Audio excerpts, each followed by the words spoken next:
Her wedding dress was ruined, not by wine or mud or some careless guest, but by the emptiness that came after a man walked away from the altar 30 minutes before the ceremony. The fabric hung heavy on her shoulders, satin cooling against skin that trembled from more than the late spring breeze. White rose petals lay like small, mute witnesses across the church garden. Some clung to the lace of her veil, others had fallen into the grass and would never be swept up the same way again. Tessa sat on the low stone wall, the hem of her dress pooling around her, and did the one thing people do when the world narrows. She cried. It wasn't the slow, private kind of crying. It was the kind that tore out of her so fast she couldn't catch it, gasping and raw and loud, the sound way too big for a place that had expected celebration. Her mascara left thin black rivers on cheeks that felt like they'd been rinsed clean of certainty. No one called to her. There were murmurs inside the church, hurried footsteps across tile, and the occasional jangle of a discarded boutonniere. Naomi, her sister, moved through the doorway, hands fluttering with useless gesturing, and her parents stood at the brink of the garden, their faces frozen like statues that could not believe the thing they were looking at.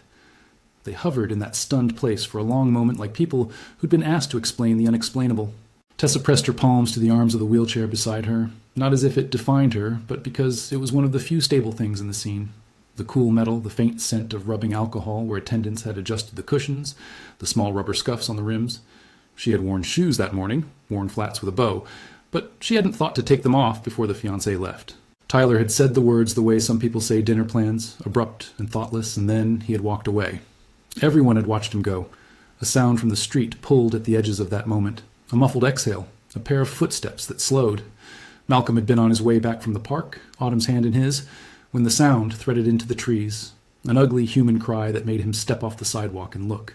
He wasn't the sort of man who lingered over other people's misfortune. He had his own to manage. A 6-year-old who still forgot to wash her hands sometimes, a job that demanded hours at odd stretches, an empty apartment that echoed with the absence of someone who should have been there.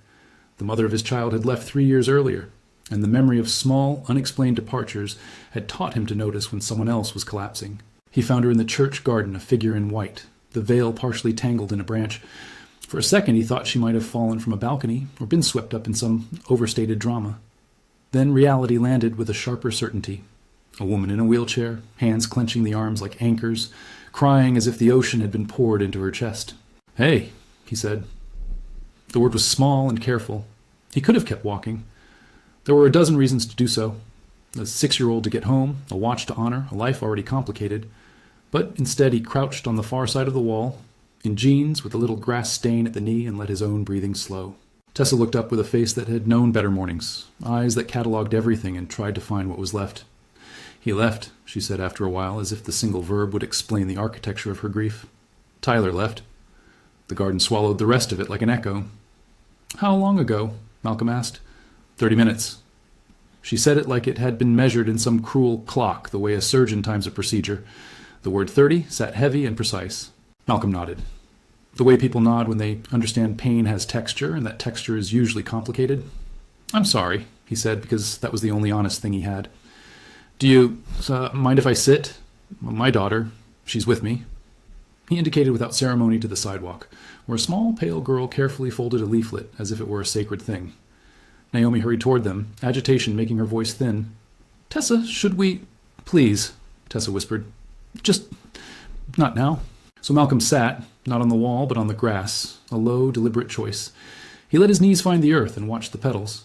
The coolness of the ground seeped through denim. Autumn wandered forward without being told, the way children approach small catastrophes with a kind of permission grown out of innocence. Her hair was braided into 2 little ropes that swung as she moved. She looked at Tessa, then at the dress, then back again, and said the first thing children always seem to know: "You're a princess." It was the least heavy word imaginable. It had no politics, no history, no need for explanation. It sat in the air and shifted the chemistry of the moment. Tessa's laugh came out soft, a short thing like a released breath. "Not today," she said. "I was supposed to be a bride." "You still are," Autumn argued with the fierce conviction only a 6-year-old can hold. "My princess painting says you get better days." Malcolm's hand had been resting on his knee. Now he reached into his pocket for a folded scrap, a small, slightly bent handkerchief Naomi had handed him when passing by. He dabbed at the corner of Tessa's eye with it, enough to be practical, not invasive. She accepted it like a treaty. "My name's Malcolm," he offered. "This is Autumn. You don't have to say anything, I just—" He paused because he did not want to offer pity. He wanted to offer something practical and unromantic. Company. What if I don't want company?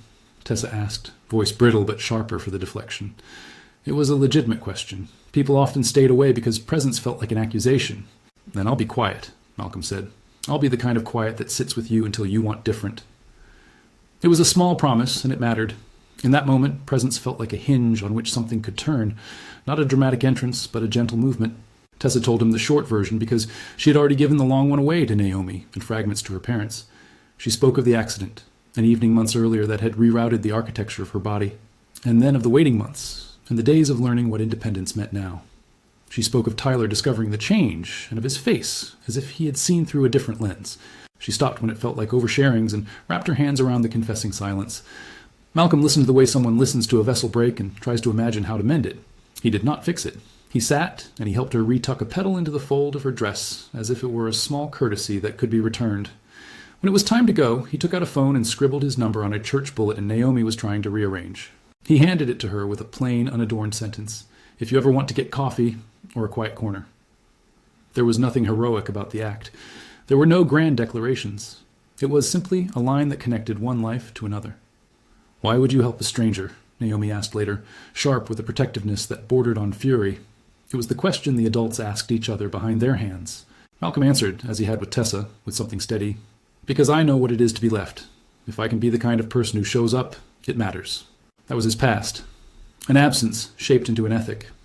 Years ago, when the mother of his daughter had left, it had not been loud. It had been a slow unthreading, little absences made into habit. He had learned to sit on porches and wait without any certain timetable. The grief had taught him to read the small signals, the way someone's shoulders folded, the way they avoided eye contact. He had taught himself to give space and to keep a phone battery charged. In the weeks that followed, the phone number became more than a scrap of paper. It was a corridor back into public life for Tessa, but one built on practical, unhurried steps. The first message was a single line, a text with no emojis, the kind that didn't try to do more than remind. Found a coffee shop that roasts their own beans. If you want, come this Saturday.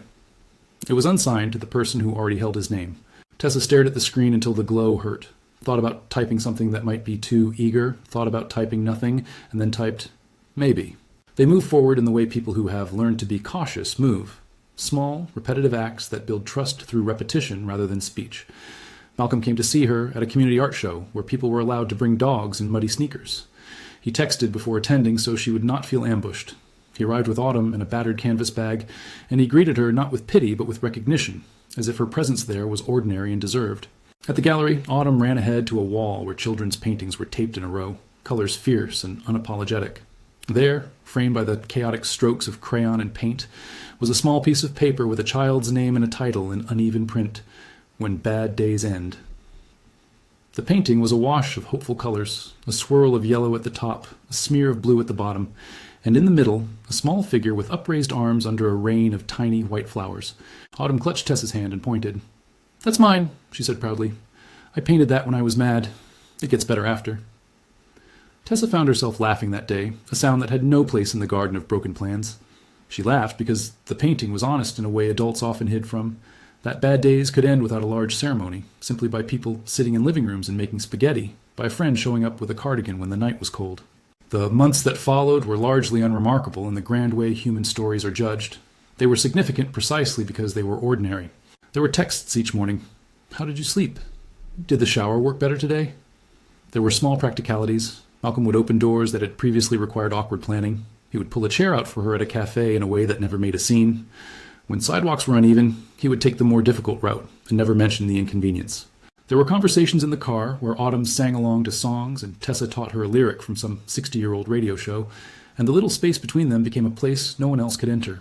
Tessa refused to be defined by any single event. She insisted on choosing her own boundaries, and Malcolm respected them. He asked when to step over certain lines and listened when she said no. Their friendship deepened into trust, a kind of loyalty born not of feverish infatuation, but of repeated quiet choosing. Sometimes the small things were the loudest demonstrations of care. Malcolm showed up at her first physical therapy appointment the following month, not to decorate the rooms with heroic gestures, but to sit in the waiting area and read a book he didn't care about, just so she would not be alone in the sterile light. He brought Autumn along on days Tessa felt brave and offered to push the wheelchair when she needed a rest. He never made her feel like a spectacle, and that steadiness became its own language. There were awkward dinners with parents and sisters, places where the grammar of family life had to be relearned. Naomi could be sharp, which sometimes cracked the surface of conversation, but she also brought muffins and the kind of sisterly protection that would call out Tyler if he ever tried to make an excuse for what he had done. Tessa's mother cried quietly in the kitchen one afternoon, while Tessa sat with her and held her hand. The family was learning to adjust around a new reality, but Malcolm's presence simplified some of the negotiation. He didn't pretend to replace the past or to trivialize the pain. He simply arrived the way a steady tide does, washing up again and again. Autumn became a kind of gravity in their lives. The girl's small, blunt wisdom surfaced at moments when adults faltered. She insisted on routine with a tenderness that had nothing to do with domination and everything to do with love. Bedtime stories read the same way, a particular plate for dinner, a ritual that had once been built by a mother and now had to be remade. She wanted to decorate Tessa's wheelchair with a ribbon one afternoon, and Tessa allowed it, laughing at the bright ribbon flapping like a small flag. "Princess," Autumn said at least once before every outing, the word a talisman. It wasn't infantilizing. It was a term of endearment that allowed Tessa to hold space for a new identity, something with dignity and softness. Their relationship widened into public life in ways that mattered precisely because they were not performative. Malcolm introduced Tessa to colleagues, like he was not making a point, but simply sharing a person he cared about.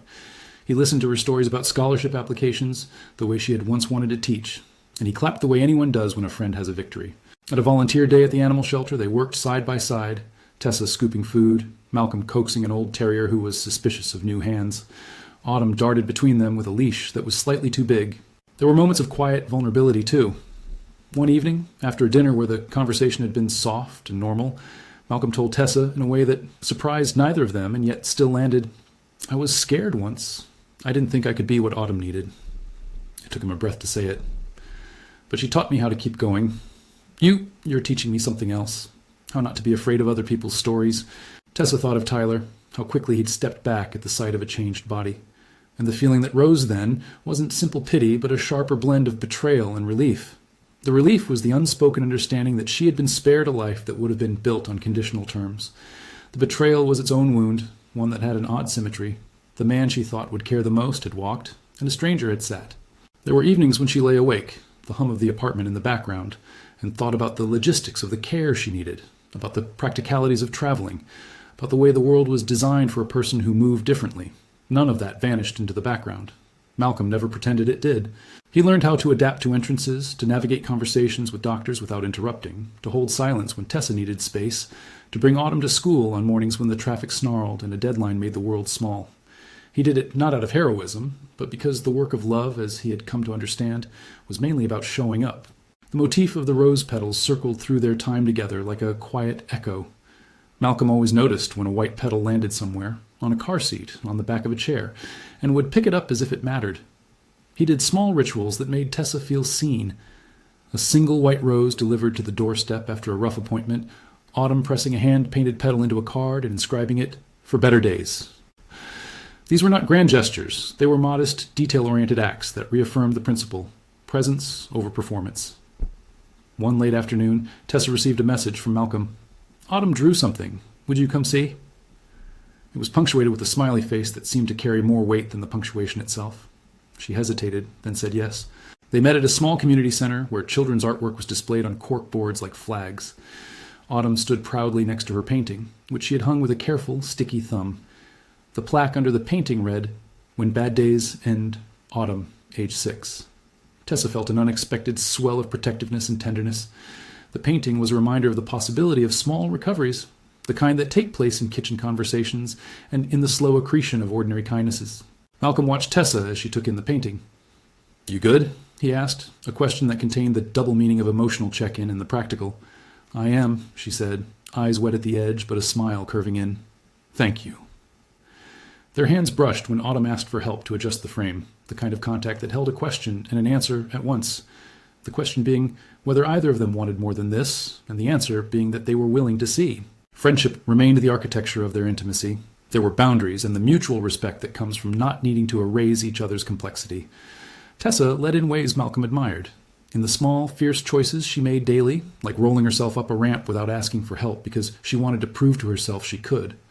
Malcolm sometimes watched and felt a complicated mix of admiration and a tiny ache. He wanted to be helpful without being overbearing. Then one ordinary evening, when the sky had gone slender and the city noise softened to a hush, Malcolm called with a voice that had a slightly unfamiliar edge. "It's Autumn," he said. She's not answering.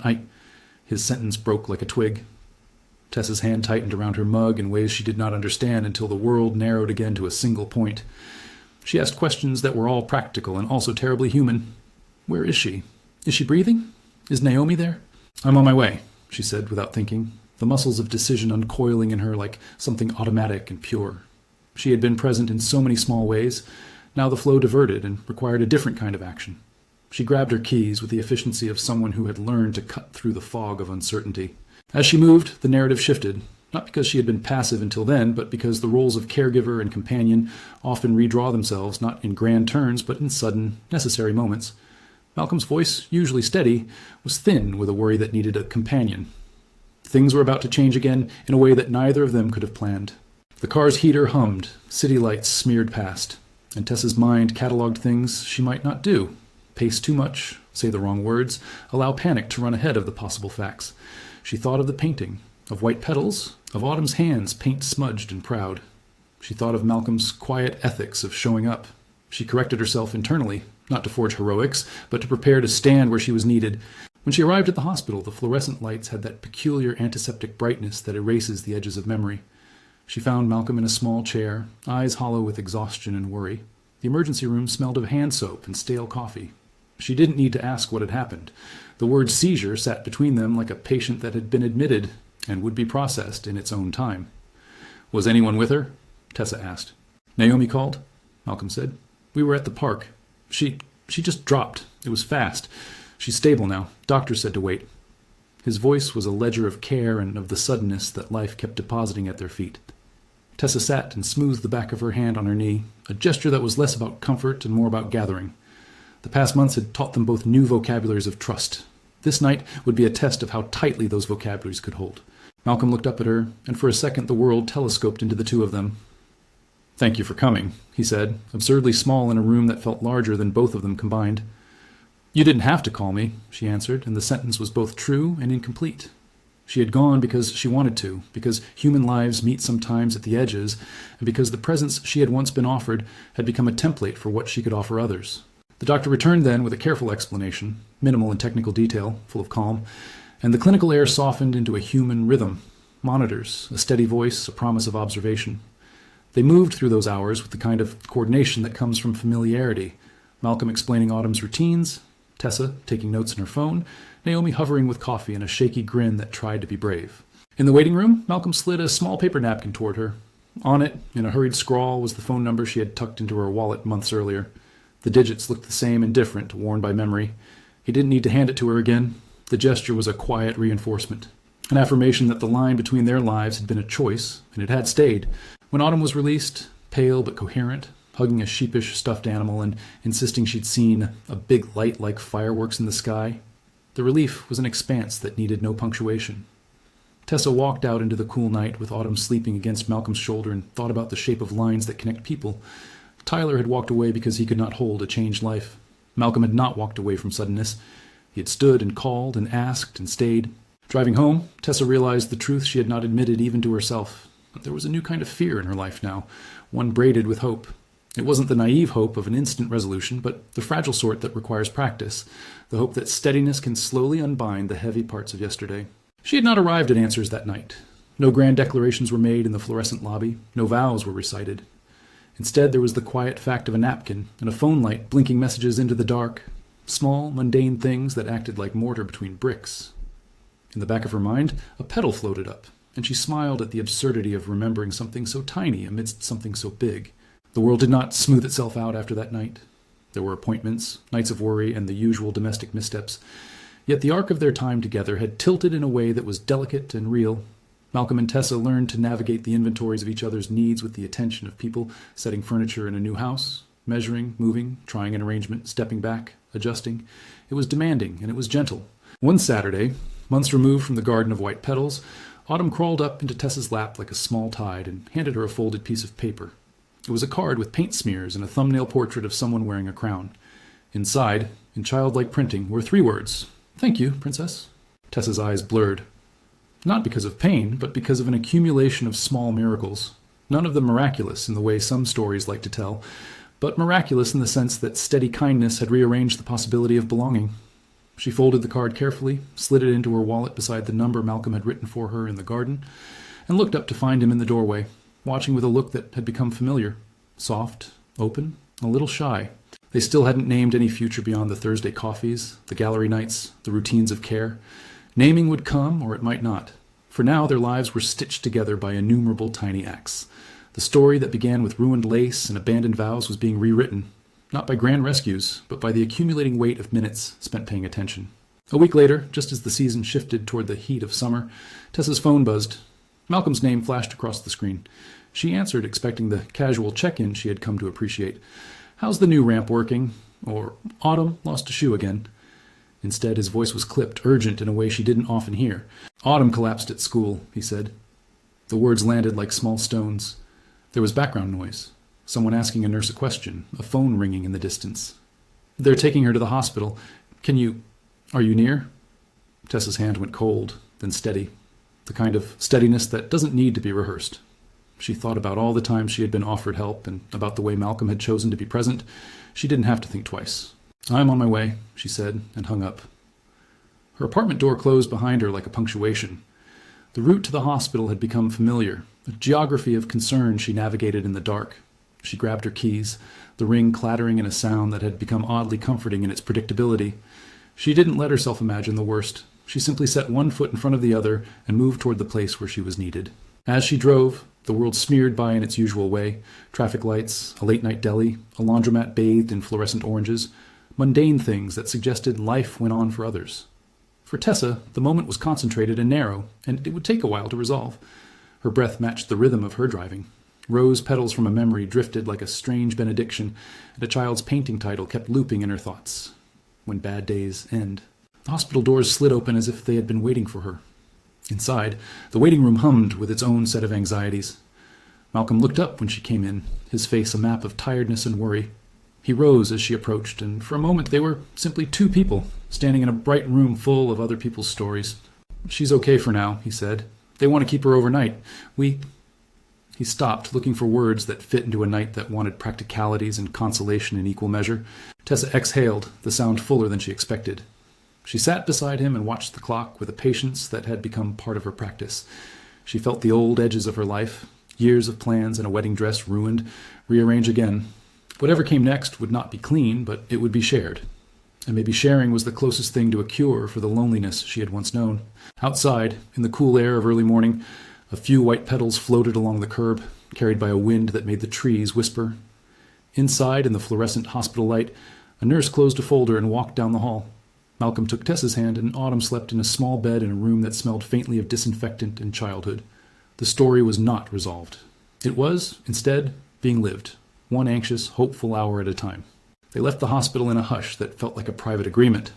Autumn, bleary from sleep and glued to her stuffed animal, yawned as if the night had been an unusually long nap. Outside, the city had traded its bright impatience for a quieter mood. Streetlights pooled in puddles from an earlier rain. Malcolm drove slowly, as if speed might jostle something fragile inside the car. Tessa watched Autumn in the rearview mirror and felt the tug of a life that had grown unexpectedly full of other people's needs. It wasn't the kind of fullness she had imagined as a bride, no reception, no dancing, but it was dense with meaning. She found, in the small set of tasks that followed, a surprising steadiness, writing down medication times in a tiny notebook, learning the shape of stitches and scars, asking questions at follow-up calls. These were not romantic scenes. They were a ledger of ordinary devotion. In the weeks after the hospital stay, they settled into rhythms that knitted them closer without ceremony. Malcolm texted less with invites than with checklists. "Do you need me to pick up anything for Autumn tomorrow?" he would ask. Tessa replied in practical notes. Sometimes she answered with a photo of the ramp they'd installed at her building so she could enter without wrestling the door. Her world had required adaptations that were visible and small, a grab rail here, a lowered counter there. She made choices about what helped to accept and what to manage on her own, and Malcolm respected the boundaries she set like they were the edges of a fragile painting. When Autumn had another rough day, tiredness, tears, the kind of restlessness kids get when the world tilts, Tessa found herself carrying snacks in her bag again, instinctive and ready. She arrived to a house that smelled like cereal and dog shampoo, and Malcolm offered coffee with the easy, mundane generosity of a person who had decided to be present. There were no grand declarations, only the steady accumulation of minutes where someone else's life mattered. Friends and family watched in different ways. Naomi fussed and fretted in measured bursts, offering 2 large sweaters and pointed advice about lawyers' letters and insurance forms. Tessa's parents hovered, sometimes overstretched by their own helplessness, but they came to dinners and brought casseroles. Malcolm's family, sparse by degrees, sent a plate of biscuits and an old photograph of him holding Autumn as a baby, her face cheeky with lace and curiosity. These were not simple reconciliations. They were small attempts at repair. Months became a patchwork. There were art shows and volunteer mornings, PTA meetings where Tessa asked questions she had once thought trivial but now mattered. School accessibility, medication schedules, who to call in an emergency. Malcolm sat in those meetings and listened the way he listened in the garden months before. Quiet, respectful, present. Sometimes he held Autumn in his lap when she squirmed at long talks. Sometimes they all ate pizza on a Tuesday because no one had the energy to make anything fancier. There were nights Tessa did not sleep, not because of pain, but because the mind is expert at replaying the moment someone walked away.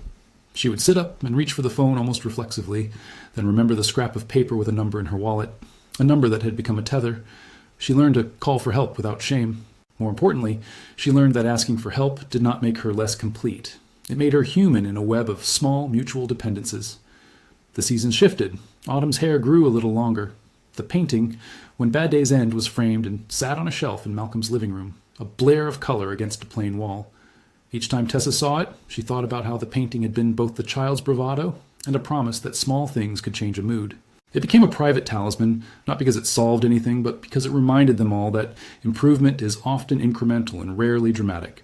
Tyler's name came up now and then like a loose button, in a muted conversation, in the gossip of acquaintances, in Naomi's quiet questions about whether Tessa had heard from him.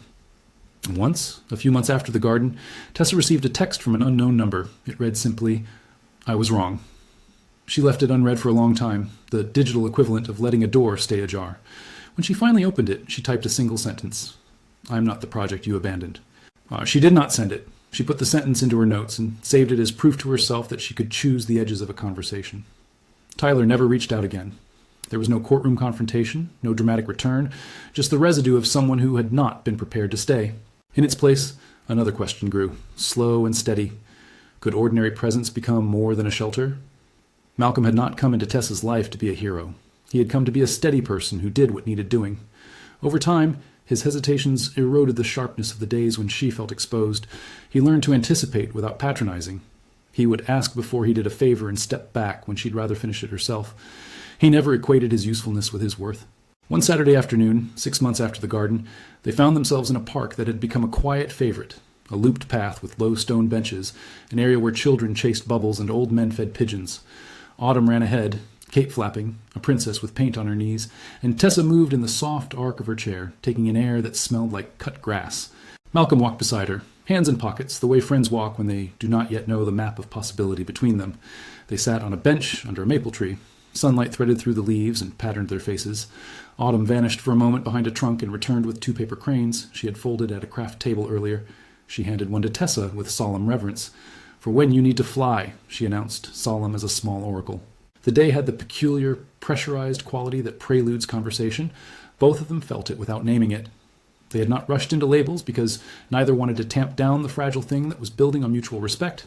But there had been small tests, sharing kids' illnesses, helping with legal forms, being introduced to friends. All of that had been practice for something more serious. "Do you ever think about how different things would be if he'd stayed?" Malcolm asked, voice even, casual in a way that masked the tremor under it. "All the time," Tessa said. The truth was a simple line. It did not require embellishment. "And I think about how much I would have asked of myself to survive that. I think I would have been negotiating my life out of fear." He nodded. "I used to be afraid of starting over," he admitted. "Afraid of failing Autumn somehow if I let myself want someone else. But then I watched her, how she forgives and forgets and ties courage around her shoulders, and I thought maybe starting over is just a longer kind of bravery." They looked at each other in that way people do when they're trying to measure whether to step across a threshold. The bench creaked as Autumn patted it, happy to be included in the silence. Tessa felt an odd rush, not the giddy, cinematic swell one expects in romance, but a tender, cautious opening. She had been held by other people's pity in the early months. This, she realized, was not pity. It was a mirror of steady attention. "I don't want to pressure you," Malcolm said, careful of the delicate line between invitation and obligation. "I want you to know that He stopped, searching for words that had weight but not demand. "I care about you more than I expected to. And not because I'm trying to save anything, just because I choose you. Tessa's reaction was not an immediate, cinematic surrender. She had been betrayed, yes, and she had learned the art of cautious trust. But at that moment, the longing in her chest was honest. I choose, she said slowly, testing phrase and feeling. I am choosing too. Not because there's an easy outcome, but because I believe in what you've done. You show up. He reached for her hand, not in the way a rescuer grabs, but as someone offering a companion's palm.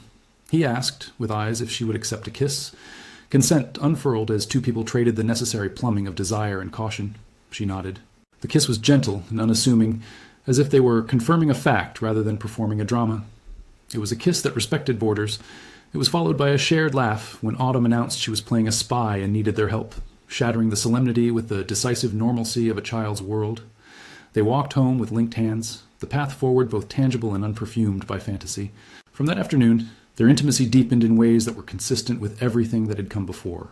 They made mutual lists of what life would require. School calendars, physical therapy appointments, shared weekends. They spoke openly about money, schedules, and the inconveniences of wheelchair accessibility in a city built with other priorities. They learned to have arguments without fear that an argument would mean collapse. Malcolm admitted to nights when the weight of responsibility kept him awake. Tessa said when she felt raw and needed to be alone. They practiced small acts of repair quickly and without fanfare. As the first year since the garden came around, there were clear markers in their shared life. Autumn learned to manage her triggers better with medication schedules and a sympathetic teacher at school. Tessa had returned, in some capacity, to her love of teaching, guest workshops, and community classes that allowed her to work without compromising on physical care. She found ways to stand in front of small groups and feel competent again. It was a reclamation of vocation that did not erase the accident, but worked around it differently. Malcolm, for his part, grew into the role of partner with a humility that had nothing to do with perfection. He apologized when he forgot small things. He admitted when he was exhausted. He celebrated Tessa's small victories, her first solo trip down a corridor she had been nervous about, the day she completed a new painting she'd started as a hobby. They enacted ordinary tenderness, holding hands at crosswalks, sharing umbrellas, stealing coffee from one another's cups. Their friends began to speak of them in the familiar shorthand of couples who had been together forever. "When are you two getting married?" someone would joke, and both of them would laugh in a way that acknowledged the question's truth and its impossibility. Then came a morning in late spring when Malcolm showed up at Tessa's door with the look of someone who had rehearsed a phrase until it no longer felt strange. He was carrying a small paper bag that rattled like it held something delicate. "What did you bring?" Tessa asked, sidestepping the modest build-up. "Just something to remind you of how ridiculous autumn can be," he said, smiling. He offered her a mug with a hand-painted cartoon of a princess wearing a helmet. On the inside rim, in tiny lettering, it read, "Choose courage." It was, absurdly and exactly, both a comfort and an encouragement. They spent the day taking little risks, a picnic in a part of the park they hadn't tried before, Autumn daring them both to race and then laughing when they did, Tessa winning on purpose to see the delight on Malcolm's face. It was, in the way ordinary days are, deeply precious. On an evening that held the kind of soft light that falls a little early in June, Malcolm suggested a walk through the same church garden where Tessa had been abandoned. It had been a year, he said, since that day. Tessa hesitated. The memory of white petals and a ruined ceremony was a scar. Going back to it felt like revisiting a wound, but they both knew that some places in life demand a reckoning. The garden had changed, the benches had been repaired, the boxwood trimmed, and the rose bushes leaned into bloom with modest pride. White petals still fell. They were not unique to tragedy, but now they carried a different music. Families wandered by. A couple argued softly in the distance, and a dog chased a butterfly with idiotic, joyous focus. Malcolm parked his chair carefully, aligning with a ramp they had used many times before. Autumn ran to a fountain and threw in a coin for luck, then came back with a grin and a pocket full of pretty finds to trade. They sat on the stone wall, the scene both intimate and public. Malcolm took a deep breath in a way that suggested tonight mattered. He reached into his pocket and handed Tessa a small velvet box. She looked at him with an expression that had all the elements of their story, the capacity for surprise, the careful measuring of a risk, and an openness that had been earned. "Tessa," he began, his voice steady but soft, "I don't have anything to offer you that will fix the past. I don't pretend our life will be simple. What I do have is this, a promise to keep showing up, on days when things are easy and on days when they're not. To be honest, to mess up and apologize, to laugh with you, to stand with Autumn, to build a life that makes room for us all. Would you marry me?" It was not a theatrical set piece. There were no fireworks, no extravagant speech, just a voice and a plea and a shared history that served as its own version of rhetoric. Tessa felt the world tilt, not into certainty but into possibility. She thought of all the small acts, the innumerable minutes of care, the nights she'd sat up and the mornings she'd answered texts, the times they'd argued and patched themselves together. She let herself say yes. They did not summon a crowd. They assembled the people who had witnessed the most private parts of their lives. Naomi and Tessa's parents, Malcolm's sister who lived 2 blocks over, a few close friends, and the pastor who had come by as a neighbor rather than in any institutional capacity. The ceremony was held under the maple tree where 6 months earlier they'd first admitted more than friendship. Fall of petals and white roses cascaded from a nearby bush, and Autumn, decorated in a cape and a glittery paper crown, declared the event official with a solemnity that made everyone laugh. Tessa wheeled herself down a narrow aisle made by folding chairs placed on grass. Her dress was not the dress that had been ruined in the garden. It was simple and tailored and chosen because she liked the way it moved with her. Her veil was short and dotted with small sewn-on petals that Autumn had insisted upon. Malcolm waited with a grin that softened into a look of reverence when he saw her. There were vows spoken in plain language, promises to adapt, to ask before acting, to care for one another's weaknesses without judgment. They pledged to keep boundaries they both needed. They pledged to teach Autumn how to ask for help and how to be helpful without being controlling. They exchanged rings that sat easily in mismatched hands. The ring Malcolm gave Tessa was a modest band with a small, white stone set, not as an extravagance, but as a quiet echo of the garden's petals, a reminder that beauty and grief often share the same soil. When they kissed, the crowd, their small crowd, cheered in a way that was tempered and joyful. There were, inevitably, odd logistics. The reception was accessible but improvisational, a casserole that ran short, someone bringing extra chairs. Naomi cried in measured bursts and later danced with Malcolm's sister to a song that had no particular romance attached, simply the white noise of joy. Autumn led conga lines with stuffies in hand. Tessa's parents gave a speech that was less sermon and more honest accounting of love's long reconfiguration. "We didn't always understand," they said, "but we watched you choose each other, and that was enough." After the festivities, when the last guests had gone, they returned to the garden alone. Night had blanketed the hedges, and the fountain glittered with reflected light. Autumn had fallen asleep in the back seat of the car, exhausted in the best way. Tessa and Malcolm sat on the same wall where everything had once started. They did not need to speak much. The air between them held the history of months, the hospital nights, the tiny kindnesses, the times they'd been angry and then repaired. Tessa felt the wheel under her hands and the ring on her finger and a curious steadiness in her chest. She had not been saved. There was no theatrical cure for what had happened. What had changed was a truth more human and, in its way, more radical. Someone had chosen to stay. What if a year from now things are harder? Malcolm asked finally, as if asking the only honest question left unasked. "Then we'll be here," she said, answering the practical with the practical. "We'll make the same lists. We'll argue. We'll apologize. We'll show up." He smiled and leaned into her shoulder. The night smelled faintly of cut grass and something like tea. The white roses dropped a petal and it landed on Tessa's lap like a punctuation to the day. They built their life on small architecture, scheduled coffee dates that were never skipped, a shared calendar that contained doctor appointments and art shows and autumn school plays.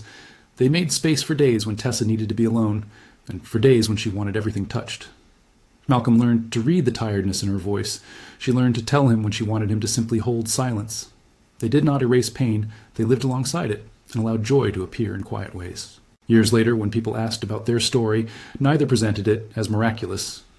Instead, they told a plain truth, that the most transformative act was not a single grand gesture, but 1,000 small ones repeated until trust felt possible. They spoke of the garden often, not as a wound, but as a place that had held both loss and healing. They told their friends about the painting, When Bad Days End, which now hung in their living room, its colors slightly faded, but its meaning unchanged. Autumn grew up accustomed to the rhythms of care, and she credited both of them in her own unpretentious way for teaching her how to be kind. The moral of their life together did not read like a sermon. It was quieter and more stubborn. Presence matters. Not hollow advice, not performative charity, but the steady, sometimes awkward decision to be with someone through ordinary minutes. It was in the dailiness that dignity returned, not because anyone was fixed, but because they were chosen. At the very end of that day in the garden, years after the first abandonment, Tessa sat on the same stone wall and looked at the part of herself that had once been raw.